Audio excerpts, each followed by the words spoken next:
നിങ്ങളെങ്ങനെയാ ഒരു തവണ പോയ സ്ഥലം പിന്നെ ബക്കറ്റ് ലിസ്റ്റ് നിന്ന് കട്ട് ചെയ്ത് പിന്നെ അങ്ങോട്ട് പോവാറേ ഇല്ലാത്തവരാണോ? ഓരിങ്ങനെ ഞങ്ങളെപ്പോലെ ഇഷ്ടപ്പെട്ട സ്ഥലങ്ങൾ വീണ്ടും വീണ്ടും പൊയ്ക്കൊണ്ടിരിക്കുന്നവരാണോ? എന്നാൽ ഇന്ന് ഞങ്ങൾ കുറച്ച് ചാറ്റൽമയൊക്കെ കൊണ്ട് കുറച്ചധികം ചായയൊക്കെ കുടിച്ച് ഒരുപാടധികം ഓർമ്മകൾ സമ്മാനിച്ചൊരു സ്ഥലത്തോട്ടാട്ടോ പോണത്. അരപ്പറ്റയെന്ന് വടുവഞ്ചാല്, മഞ്ഞപ്പാറ, നിലർച്ചാല്, അവിടെ നിന്ന് നേരെ നെടുമ്പാല വഴി മേപ്പാടി വഴി അരപ്പറ്റ. എന്തിനാ അങ്ങനെ വളഞ്ഞു മൂക്ക് കുടിക്കുന്നതല്ലേ? അതിന് നടുക്ക് കുറേ ഇഷ്ടപ്പെട്ട ചായ സ്പോട്ടുകളുണ്ട്. നമ്മുടെ ആദ്യത്തെ സ്റ്റോപ്പ് റിപ്പണിൽ കോഴിക്കോട് ഭാഗത്തേക്കുള്ള ബസ് സ്റ്റോപ്പിൻ്റെ സൈഡിൽ ഒരു കുഞ്ഞു ചായക്കടയാണ്. ഇവിടെ നല്ല മൊരിഞ്ഞ സമൂസയും പൊരിച്ച പത്തിരി നല്ല ചായയൊക്കെ കിട്ടും കേട്ടോ. വർഷങ്ങളായിട്ട് വന്നുകൊണ്ടിരിക്കുന്ന സ്പോട്ടാണെങ്കിലും നമ്മളിങ്ങനെ ഡീറ്റെയിൽ ആയിട്ട് വീഡിയോസ് ഒന്നും ഇടാറുണ്ടായിരുന്നില്ല. പക്ഷേ ഇന്നിപ്പോൾ സ്ഥലം വൈറലായി, ഒരുപാട് ആളുകൾ വന്നു തുടങ്ങി, ഒരുപാട് വണ്ടികളായി, ബഹളമായി, മൊത്തത്തിൽ ആകെ വേസ്റ്റുമായി.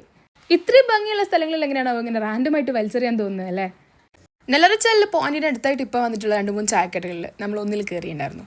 പക്കവിടൊക്കെ ഒക്കെ ആയിരുന്നെങ്കിലും അതിൻ്റെ കൂടെ കിട്ടിയ ചമ്മന്തി അടിപൊളിയായിരുന്നു കേട്ടോ. ഇതിൻ്റെ കൂടെ തന്നെ നമ്മളൊരു ഓംലെറ്റ് വാങ്ങി കഴിച്ചായിരുന്നു. എല്ലാത്തിനും ചമ്മന്തി അടിപൊളി മാച്ചാണ്. ഈ മഴയത്ത് തണുത്ത കാറ്റൊക്കെ കൊണ്ട് വ്യൂ പോയിന്റ് നോക്കിയിരുന്ന് ഈ ചായയൊക്കെ കുടിച്ച് വരുമ്പോൾ നല്ലൊരു സുഖമാണ്.